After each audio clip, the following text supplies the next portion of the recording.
May 9th, 2024. This will go down as one of the single greatest days in indie gaming history. We didn't get one, not two, not three, but four. Four astronomically good indie games this day, which is just absolutely insane. The first one of these is Animal Well, a title that is only 33 megabytes in size, and you can do this.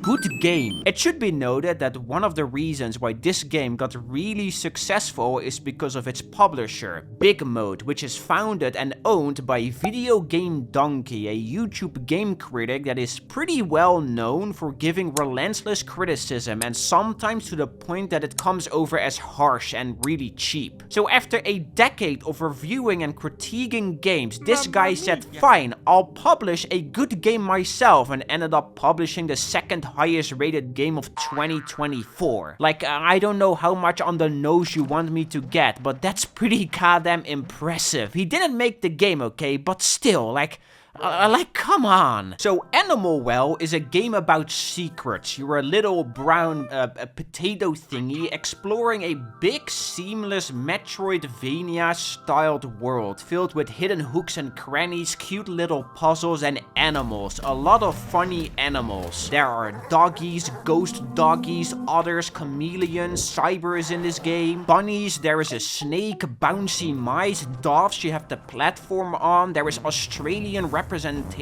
capybaras. It's always a joy to find a new animal and figuring out the little puzzles that are attached to it, and that sense of finding something new is really special and hard to put into words. There is always a little thing you've missed, even after you've beaten the entire thing. There are so many secrets everywhere that you want to discover, that you want to find, and that you want to understand. It's overall just a simple, cute little game, but the big reason why all of this really hits just a bit more home is because all of it is made by one guy. Not Funny Spaghetti and Meatball guy, but Billy Basso. The graphics? Billy Basso. Music?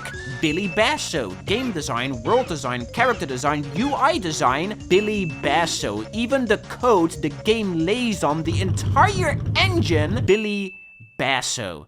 This isn't something you see anymore because it takes a lot of skill, a lot of time, a lot of talent to do everything from scratch, and it's really goddamn impressive. The game is basically like Halo 2 met Halo 3 and they had a baby. It's really good. I recommend it a lot. After that, we have Crow Country from the creators of, you're not gonna guess this one, Snipper Clips, that Nintendo Switch launch title. Yeah, they made this, and it's a big contrast for sure, and I think it's pretty funny. This title is a love letter to old school classic survival horror games like Silent Hill and especially Resident Evil. You play as Mara, a mysterious young girl with purple dyed hair that goes to a crow-themed theme park that is overrun by weird zombie-like monsters, and you have to figure out where the owner of the park is hiding. You do that by slowly opening up the park by solving a bunch of environmental puzzles and reading notes that are scattered around. Now, if I'm honest, I usually don't really like this form of storytelling, mostly because of my dyslexia and autism, and they like to always make my brain turn into a puddle of disgusting puke. So it makes it a bit hard for me to follow what's going on at times, especially when it's the main way the game tells its story. But in Crow Country, they managed to make it work. Even though the notes you read are not in order, it is fairly easy to understand what is going on the surface while still keeping a lot to be desired. And if you're determined to read everything, it really pays off once you reach the end. A lot of story threads just kinda click into place, which was really cool to experience. There's also a bit of combat which looks interesting and cute on the surface, but it really isn't anything to write home about. The enemies are mostly there to give you a small obstacle to tackle when you you going from point A to point B. Which is completely okay since the focus is mostly on those slow moments, trying to solve a cryptic puzzle, catching up on the narrative, and especially the environment. The atmosphere in this game is without a doubt the highlight and the game's biggest strength. It is so thick, so enthralling and fascinating, making you feel like you're in this haunted place where you shouldn't be, and you're always wondering what's gonna pop up next. Just like Animal Well, I couldn't lay my controller down. The entire thing is so immensely good. Please don't sleep on it. Then we have Kitty. You remember Stray? Yeah, that game taught me all you need to do is put a cat in your game and people will eat it up. And that includes me. And guess what? That is exactly what Little Kitty Big City did. For the record, I love cats. I have a cat back in the Netherlands named Matje. Cyber has 2 funky cats. Guess their name. Brown Cat. Another cat. Like, that's just genius. These creatures they are just the cutest thing ever made, and I love them to bits. So if you're gonna make a game about playing as a cat, you instantly get 7 bonus points from me. It's basically just cheating. And a Little Kitty Big City, it's okay. It's one of those mess around and complete simple, silly goals type of games. Kind of like Lil Gator Game or Untitled Goose Game. Which I always think these type of titles are goofy fun. Lil Gator Game is still the best one out of all of these in my opinion, because you can do this. Yeah, but Little Kitty Big City still has a lot of charm. You can collect a bunch of funny hats like a shark or a watermelon. Your cat gets spooked when they see a cucumber on the ground. Trip humans over, steal their phone and drop it into a porta potty. Sleep in slightly inconvenient spots. Destroy bird nests, score some soccer goals. That's basically all the game really has to offer. But it's cute and entertaining, so I'm okay with it. The only 2 things I don't really like about it is 1, the amount of dialogue. I don't know why there is so much of it, because it is weak as hell. And 2nd, the platforming in this game is quite buggy and annoying, if I'm honest. I mean, just take a look.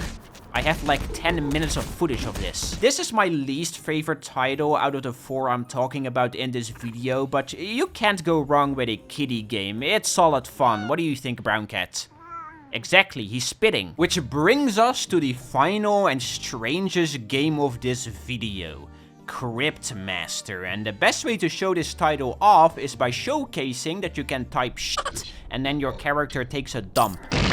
Good game. So this is yeah, I'm not exactly sure. I guess it's a dungeon crawler typing game where you play as a squad of 4 heroes that are controlled by a character named the Cryptmaster. And you have to climb up to the surface by solving a bunch of puzzles that unlock locks or convince NPCs. These little puzzles are in the form of word guessing games, like solving a riddle, guessing an item that's being described, unlocking a letter lock with a simple hint, or deciphering a code. Every time you complete one of these puzzles or games, whatever you want to call them, you get a selection of 1 or more letters, and with these letters you have to play Hanged Man so you can unlock more abilities for your squads that help you in combat, which, by the way, the combat is another little word game thingy.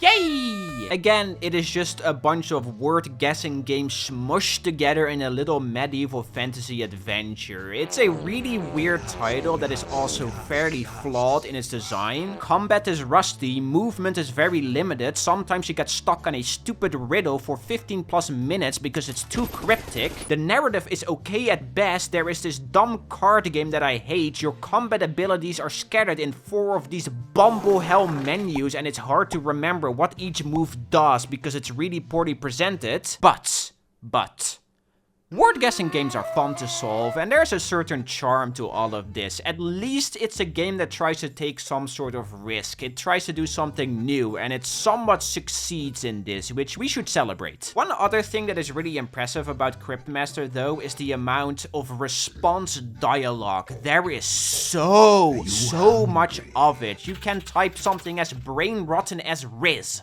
and the Cryptmaster will actually comment on it. And none of this is AI, so it means they had to record a lot of dialogue, like a lot. There's also this big frog character called Gogo, which you can marry, so that's pretty cool. So yeah, 4 games.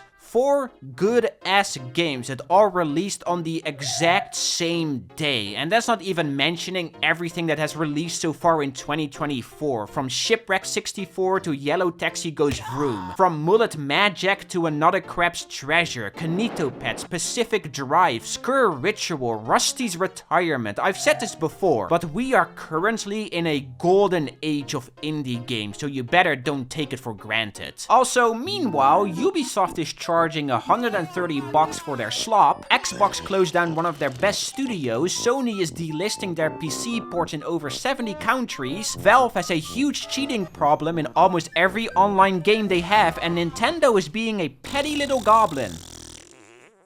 Support indies, subscribe, and thanks for watching. Bye bye!